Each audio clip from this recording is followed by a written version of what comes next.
where Royal Kingdom is doing something like 1 million a day, whereas Royal Match is still doing 4.5 million a day. So yeah, altogether it's something like, again, 5 million a day. We'll see. But it's very, very interesting if they will be able to keep the momentum. But again, they're the masters of the match 3 for now, so undisputed champions here. Moving on, Whiteout Survival.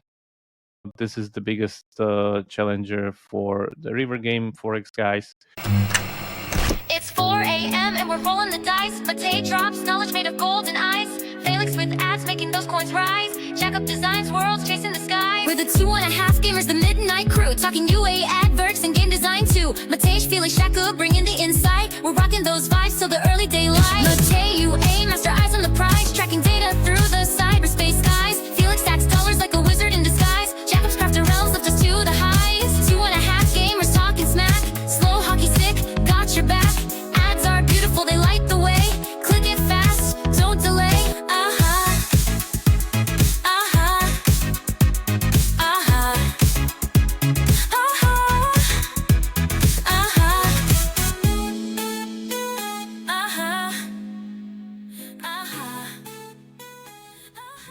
Oh, hello. Here I am. I have something very important to say. This episode is brought to you by Vibe.co. Have you ever thought about TV ads and how they are just for massive brands with multi-million budgets? Yeah, not anymore. With Vibe.co, you can launch CTV ads on Hulu, Roku, Tubi, you name it, in minutes. It's that simple. Totally self-serve. And yes, it actually drives real business results. So over 5,000 brands are already using it. So maybe it's your turn. Check out vibe.co. That's vibe.co, vibe.co, and enjoy. Thank you very much. Now let's get back to the episode. Hello, and welcome to 2.5 Gamers, another one of the solo episodes that I'm doing here. Today, it's gonna be a little bit more analytical than usual, but I think nonetheless it's pretty interesting what's happening in the market. So what I'm gonna do today is gonna be an overview of last 6 months revenue of the top games on the mobile market, I think the Western one. And yeah, I'm going to put some stuff into context, maybe recap some stuff we did on the podcast already and stuff that we'll actually do, I think, to give you a little bit of latest trends, news, and stuff that's happening overall with the biggest games on the market that we have there. Okay, so let's go, as there's a lot of stuff to cover. So in the list, what we see here, this is last 6 months for iOS App Store, the ones that we see, of course. So there's no stores, I mean the special Android stores in China or WeChat or all these other things. You just see the iOS and Google Play Store IP revenue plus the iOS revenue from the Chinese iOS store, if I understand correctly. So there we go. So we'll go over the list one by one, and first let me just read out who's there. So yeah, as expected, the biggest grossing game for last 6 months. And by the way, this is moved from January 26 to July 26, so it's not like really the first half of the year. It's like 1 month move further, but I wanted it to be like as latest as possible because there are games that just recently had some upsides, and I think you need to know about those. So yeah, let's start. Last War Survival, yeah, pretty much undisputed champion of the Forex. We talk about this game so much, and yeah, they're just killing it. Second place, that was 823 million. Royal Match, second place, 732 million. Whiteout Survival, third spot, 719. Monopoly Go, 715. Fifth spot, Honor of Kings, 614. Candy Crush, 574. Coin Master, 470. Pokemon TCG Pocket, 433. Roblox, 345.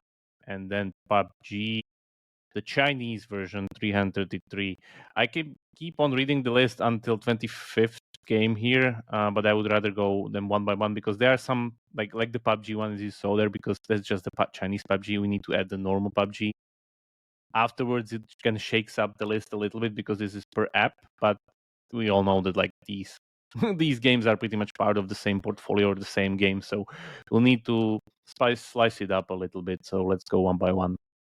Okay, so again, Last War Survival, these guys are literally killing it. They have these pretty big update spikes going all the way to like 8 million a day, but still the overall kind of daily revenue is something like 5 million a day on, as I said, the stores that we see. This is not the Chinese revenue that we not see counted in, which could be, again, much more. Regarding download side, they're very, very stable, still doing something like 2K downloads a day. Even if we would go on the bullshit filter as usual, like where this revenue is coming from, you can still see that the US is the majority with something like 35%, and then we have the Asian countries tagging along with South Korea 17 and Japan 15. This game is just a juggernaut, basically. We'll see how it goes, but yeah, definitely you need to account that these guys, the Rivergame Forex team from China, is also running the Top Heroes, the Dark War. Always forgot the for game one last Z, yeah, which is the AI waifus that they're doing. So there's multiple games that they added that are growing very aggressively on the portfolio. So they actually, if we could take the whole Forex kind of angle that they're doing, it's even much more. Moving on, yeah, so Royal Match second spot, it's very, very stable. I guess there's some spillovers from the celebrity campaign that we're running for Royal Kingdom. If you add these two together, you see that it's kind of started to showing in the chart finally, where Royal Kingdom is doing something like 1 million a day, whereas Royal Match is still doing 4.5 million a day. So yeah, altogether it's something like, again, 5 million a day. We'll see. But it's very, very interesting if they will be able to keep the momentum. But they're the masters of the match 3 for now. So undisputed champions here. Moving on, Whiteout Survival. This is the biggest challenger for the Rivergame Forex guys. You could see that they're still slowly growing it up, something like 4 million a day. Very, very stable kind of chart going up. The slow Chinese dragon, I used to say. But the important part to put this into context is that we need to add King Shot into it, because there's this other game that they're running, which is scaling like crazy and is already doing like something like 2 million a day. So altogether, both these games are actually making like 6 million. So if we would just do the last 6 months filter, which is the one that we have here with all the games, where the top one, Last War, has 823. If we would apply it here, it would be actually more. It's like 852 if we add on King Shot. But of course, we didn't add on all the other Rivergame games such as Top Heroes, Dark War, Last Z, and so on and so forth. But just saying into context, yeah, these portfolios are still growing, and the important part that they're growing from also from new games that these studios launched recently, that this year or last year. It's not just as like one behemoth game and they can do anything else. It's very, very healthy growth, I would say. Moving on, Monopoly Go. Monopoly Go actually downscaled a little bit from its peak in March 2024 from 200 million. Now it's still doing very stable revenue of 130 million. You could see the advertising and like their new campaigns like pretty much running on in TV. I think they're doing some 70 show sitcom parody something currently. Downloads wise, of course, they went down because we all know like this is very, very expensive to run something like 13, 14 million downloads a month in social casino or casual casino genre. Yeah, active users are still, again, very, very stable, sitting at something like 70 million a day. So, yeah, it's doing super great, I would say. The other important dynamic that's happening here that not really everybody is talking about is that they have their Mr. Monopoly's Tycoon Club, which is pretty much their web shop, and they're now, after actually the Epic ruling, they're doing it even more aggressively. So this is like the standard, I would say, how to do it in the industry. So they're doing it very, very, very good, which means we maybe don't see the full picture here, because it could be added 20% coming from the web, 30%, we don't know. So depends, but it's definitely at least 15 to 20%. That's my guess. But again, it's just a guess. I'm not no expert here on web store revenues, and we'll definitely need to do some more digging this year, because this is going to be more and bigger problem basically for us estimating these games. Whereas the revenue will be hidden. But I guess analytical tools like Sensor Tower will also adjust, so we'll get some metrics soon, I guess. Moving on, Coin Master. This is very, very important dynamic that happened here is that you would expect that Monopoly Go would eat away their pie and their revenue and whatnot, and like Monopoly Go would go up and these guys would go down. No, that's not the case. Coinmaster is pretty much doing like if we go daily revenue, like a straight line of like something like 2.5 million a day, basically, for like since I don't know last 5 years. So yeah, these guys are literally unfazed by Monopoly Go. Downloads were a little bit down on something like 50, 40K a day, but still the revenue is very, very stable. If we go to active user base, yeah, a little bit declining trend, but still same goes for Monopoly Go. Like the decline is offsetted by better monetization optimization. So this game is still doing monstrous revenue. The important part and the dynamic that I want to put into context, that's why we're having the latest month here, is that these guys said, so Monopoly Go, you took some stuff from us. So we took some stuff from you. So there's this new game in soft launch called Coin Master Board Adventure, which is basically Coin Master version of Monopoly Go.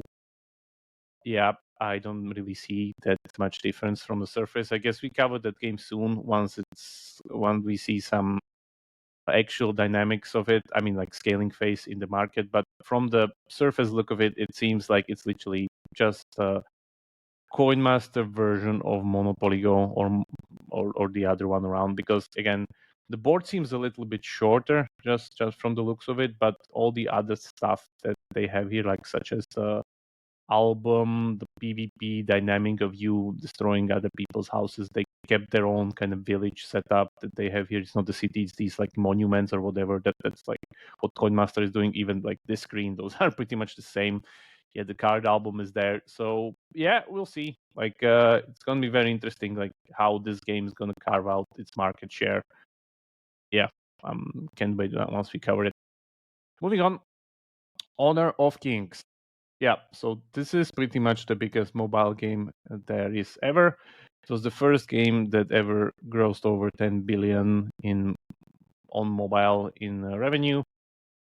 Currently, you see that again, it's very, very stable and been stable for like last, I don't know, like 5 years basically, doing something like 4.5 million a month. This is just the Chinese iOS store. Like if I just click here, you can see that yeah, this is 99.6% revenue coming from China. We don't see the Android stores and all the other versions where this game is still making a lot of money.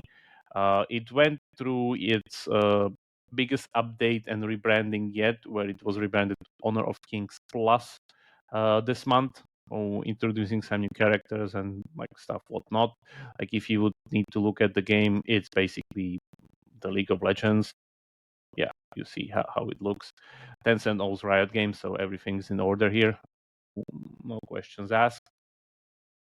The other important part regarding this game is that, as I see the sources online, this game already made 18 billion. So that just gives you the scale of the estimation that we're missing here. If they already passed 18 billion and we just see 10.5 billion here in Sensor Tower. So it's making a lot of revenue somewhere in Chinese Android stores and somewhere else where we just don't see it, or we just probably, or I don't know where it is.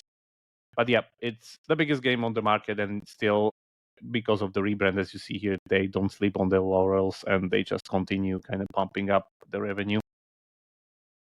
Yeah, continuing Candy Crush, even though they get shadowed a little bit in the chart here by Royal Match, because again, you see the difference here. They're still doing very good. Candy Crush nearly had its best month ever in April this year.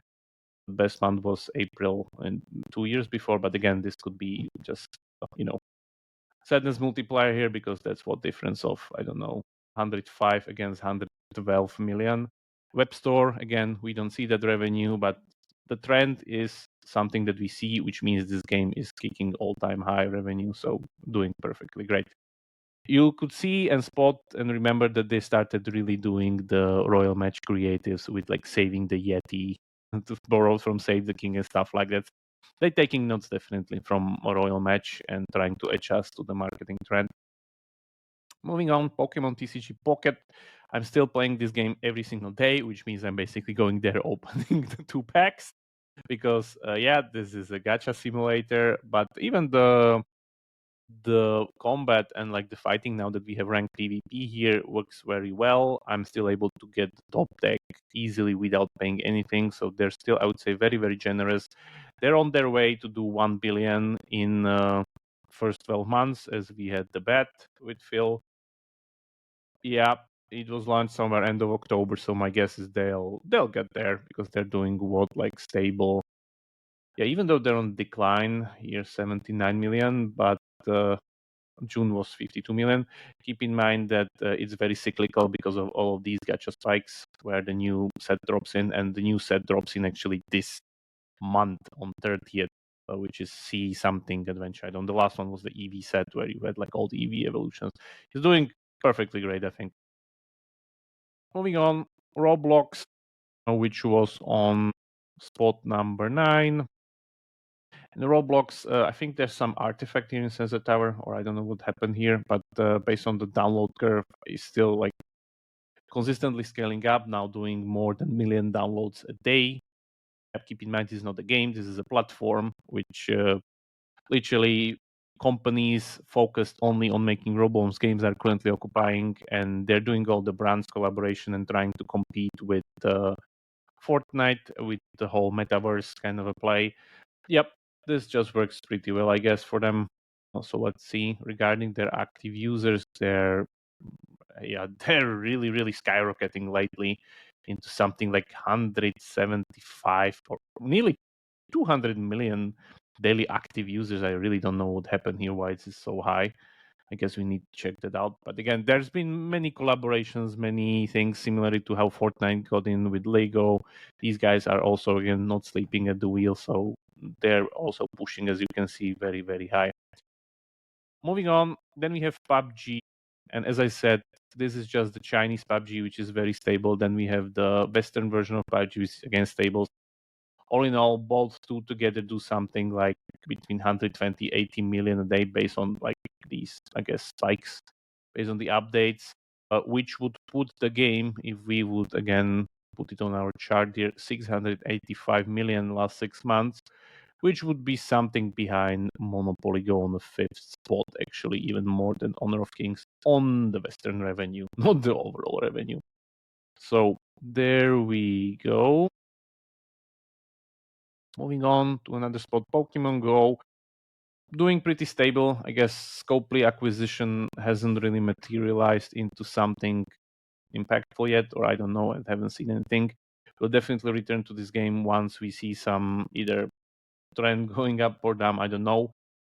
In my opinion, this game will have a pretty rough kind of path ahead of it if it's want to kind of cover its spot, because we have the Pokemon TCG game doing like very, very good.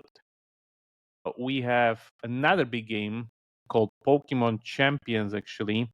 Is arriving in 2026. I actually thought this was just announced, like 5 days ago on the trailer. Yeah, I thought it would be arriving in 2025, but it's actually, I guess, I don't know if moved because they didn't haven't announced it, but it's arriving 2026. If I understand correctly, this is a fighting game in the style of Pokemon Stadium, for those old enough that remember that on PlayStation, where you would have literally these stadium battles. So imagine some of the episodes literally where just Ash goes and like he like just literally just battles the Pokemon. So this is basically it. So it's connected to Pokemon Home, which is very intriguing because Pokemon Home is the central app where you can store your Pokemons from the other app.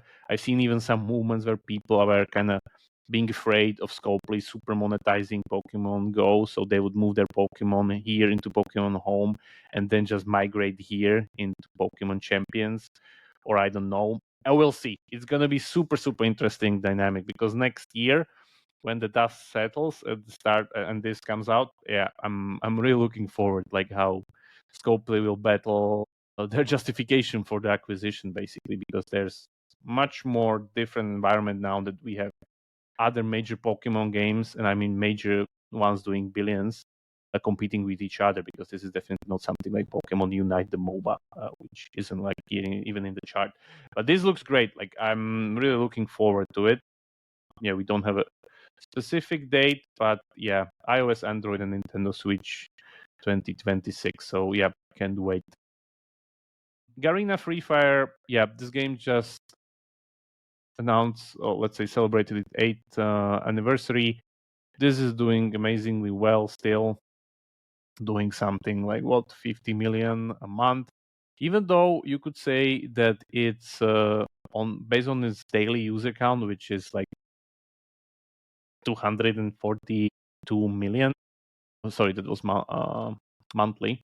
Daily is something like 18 million basically. It's because this game is pretty much monetizing very intensively in low-paying countries.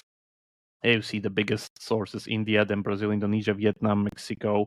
So yeah, this is not really a like Western tier 1 game. That's why you have like this giant daily user count, even though it's just 50 million. But it's still doing amazingly well. And again, I would say pretty unstoppable here. It's a staple there in Asia and in the East. Gossip Harbor. Yeah. So this thing is scaling like crazy. It's actually the winner of this whole chart regarding its growth. You could see Gossip Harbor was plus 76% in last 6 months. Yeah, this thing is just being scaled like there's no tomorrow. Microfun is really choking the whole kind of merch category, because they also have Seaside Escape. They have like few more other merch games. There's the new Flamby merch game going. They're gonna be challenged by Tasty Travels, which is coming from Century Games. We covered that game recently on the podcast. Yep, there's gonna be very, very interesting, because the whole merch category pretty much increased its whole revenue. It's not that like these games are competing with each other. They actually increased the revenue of the whole category. And again, this is still scaling like crazy to something like 2 million a day nearly. And you can see the download spike here in July. Again, that's why I wanted to cover July, because Gossip Harbor, maybe they felt threatened, or I don't know, by Century Games. They just said like put the pedal to the metal, and it's like 250k downloads a day now. And if we would put, let's put Seaside Escape here, which is their other game, and you can see that the downloads there, they pretty much downscaled, because I guess the decision there was like, throw everything into Gossip Harbor. Like, yeah, we just go like all in. So let's see how this one works out. Then we have Township, which I think like the steady wins the race here, because Township is the most stable game I think that I ever saw, which is constantly growing. And this is a monster of a game, because the amount of content that they added into it, I don't even know what the game is now, because it's not even like the Farmville style simulation. It's also match 3 events. I don't know what they added into it. It's hitting literally record revenue in just this year, March, something like 50 million a month. And if you look at the portfolio, you could see this yellow blob, like starting from somewhere here, pretty much taking over. Where if you look at Gardenscapes actually downscaled a little bit. So yeah, you would expect that Gardenscapes, Hostscapes are taking the priority, but that's not the case, because again, Gardenscapes went in a little bit of decline into 38 million a month for last month. So yeah. So as for the Plagues portfolio, Township is the king now. So if we recap the 130 million for the June, for whole Plagues portfolio, it's Township 38, Gardenscape 36, Homescape 25, Vision 24, and Manor Matters 2 million something. So Plagues is basically still having these 4 staple games, with just Township being the best, most stable of them, I would say. Then we move on to Honkai Star Rail. MiHoYo is still in the top chart here. The important part regarding MiHoYo, that's still hitting very, very diminishing returns, unfortunately. So again, because you see these spikes, that means this is just a gacha game driven by gacha banner of characters. doing pretty well recently, but if you look at the overall picture, it's again its lowest month actually in July, which is 15 million a month.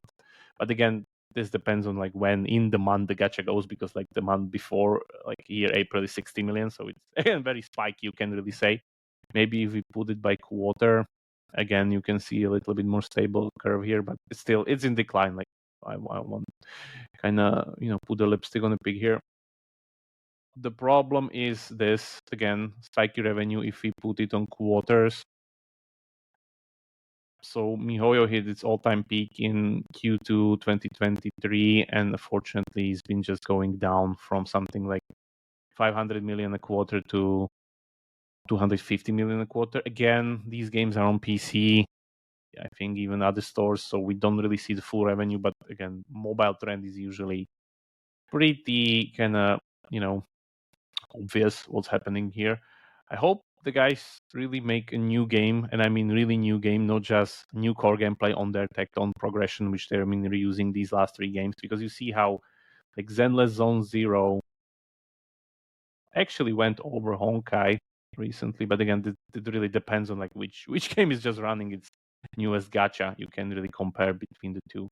But yeah, let's see. Genshin still being the biggest game, it seems. So that just confirms the trend that each consecutive game they did, it just wasn't able to surpass the other. But yeah, we'll see. We'll see. It's still like not bankrupting tomorrow or something, but they really need to do something different. Otherwise, they just can run it down eventually. Call of Duty Mobile, very stable revenue.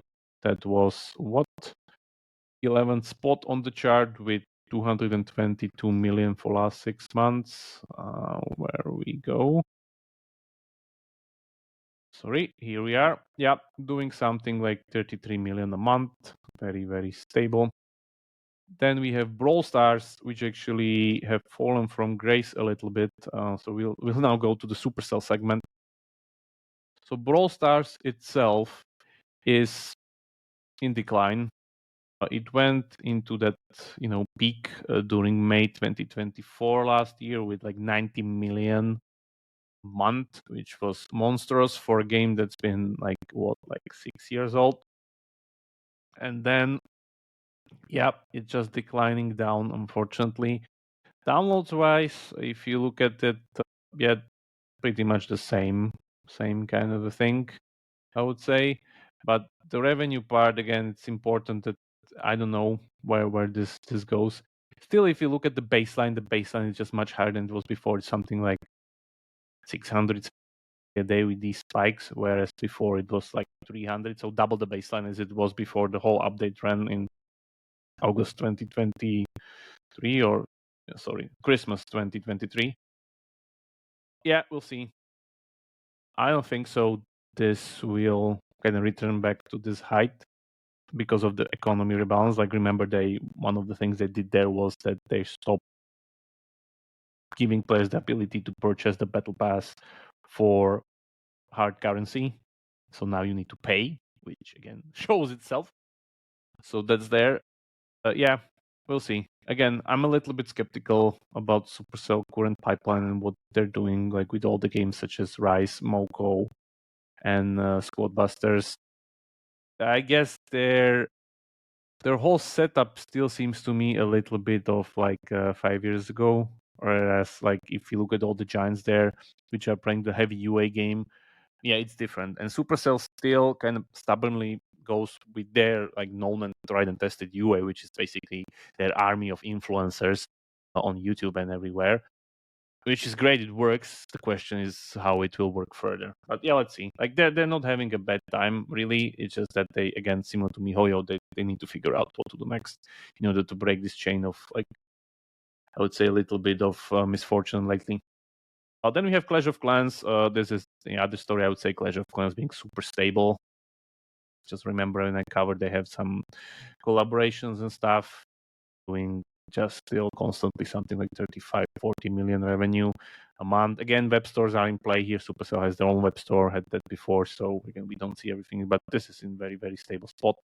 And then Clash Royale is actually the second best growing game in last 6 months from the whole list. So what's happening here?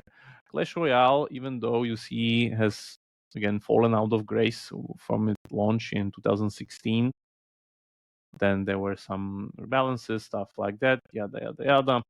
And then we see that there's this like sudden spike here. So what's happening here?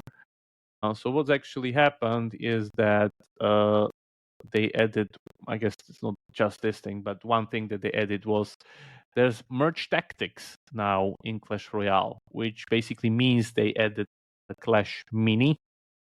Clash Mini being the auto chess version of the game that they killed, and they, I guess, refurbished it or remodeled it and put it into the actual game now. This is just simplified Clash Mini. I mean, not that simplified, it's just like reworked. So if you look at this, you can see that it's pretty much the same gameplay. The board isn't square grid, it's just normal hex grid because hexagons are the bestagons. But yeah, it's against 4 players now, where they have like these different rounds. It's a little bit a mix-up tournament system. You have your units that you merge on the board. You can buy new units with gold between the rounds. Where's the merge? As you can see here. Then if you lose, your king gets the damage to his head, as usual, like reminders of Jig. I don't know if I can get like a merge happening in this video. Probably not. Yeah, that happened there because you see the stars, so they merge. On the left side, you see all of these kind of types, which are pretty much the bonuses that incentivize you to collect specific units to apply these bonuses to those units or the whole team or however it's kind of done there. So yeah, it's pretty much auto chess. So they added auto chess. It seems it worked very, very well for them. And I can't wait until we get the closer look on this, how Clash Royale has been having a resurrection basically lately, because it seems to me the baseline revenue was like it's 1 million, nearly 2 million a day. So last time this happened was in this is just like a spike year, in 2021, 4 years ago. So we'll see what happens there. Love and Deep Space, that was spot 21, doing very, very stable revenue. Again, gacha base still growing. We covered the game on the podcast if you want to see. This is the best interactive story genre actually designed targeted for women. Yep, this game is just great. Again, mostly Asian revenue, which means that 55% is coming from China. There's still considerable 15% coming from US, but then again, we have Japan, Taiwan, Hong Kong, and so on and so forth. Yeah, it's an Asian version of interactive stories. Then we have eFootball. I haven't seen this game anywhere. I guess we skipped that. Not that strong in the sports category. This has been growing very interestingly for the last 8 years. And lately, June revenue is something like 32 million. Maybe we should look at the game more closer. It's from Konami, which is of course, the very, very old Japanese publisher. Doesn't look any special. I guess there needs to be definitely something happening good. Maybe let me double check where the revenue is coming from. Yeah, of course, Japan.